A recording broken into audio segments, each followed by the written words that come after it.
For several months now, artists have been hard at work on a new project, and it is set to open this weekend in Vallejo.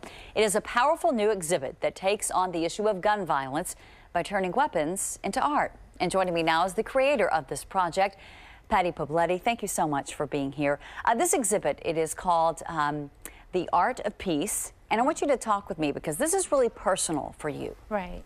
Yeah, my son, Robby, was killed, shot and killed in Vallejo, California in September 2014. And there was a long period when, just because of grief and PTSD, I wasn't doing anything. I didn't know what to do. And there came an epiphany where I thought I can either fall down and stay depressed, or I can make a change. I can make a difference in his name. And the first part was reducing gun violence. And that's how I came up with the gun buyback.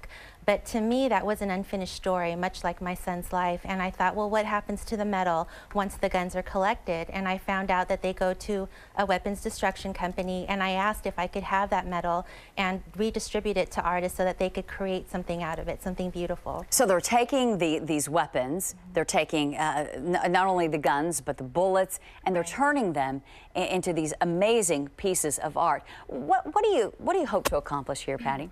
Well, really, it was about transformation, transforming something that is potentially destructive and harmful and into something that can instruct and educate and inspire. And the whole point of these pieces is to raise awareness about gun violence. And many of the artists that we selected had their own personal stories about how gun violence has personally impacted their lives. And they're dedicating these pieces to their loved ones. So it really is to raise awareness, to start a discourse in the communities about what happens when people are shot and killed, what happens to the families, and what can we do to make a difference. And so this is going to debut this weekend in Vallejo. That's got to be a really proud moment for you. It is. I just came from the gallery. We're putting the pieces together. We commissioned 8 artists, but there will be 24 pieces because in addition to the 8 commissioned artists, all these other artists have come out saying, I want to be part of the message. And they've come up with their own pieces too. And I mean, some of them are all of them are really breathtaking.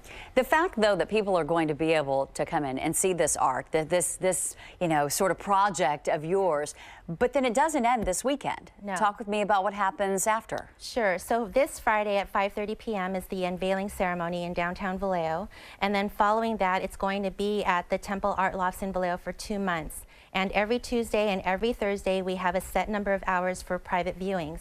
And we already have educators calling saying, I want to bring my class, I want to bring my students. We have art classes saying, I want to bring our students. And so we are happy to provide that space as an opportunity for educators and law enforcement agents to say, look at what we've created here. Look what has come out of tragedy.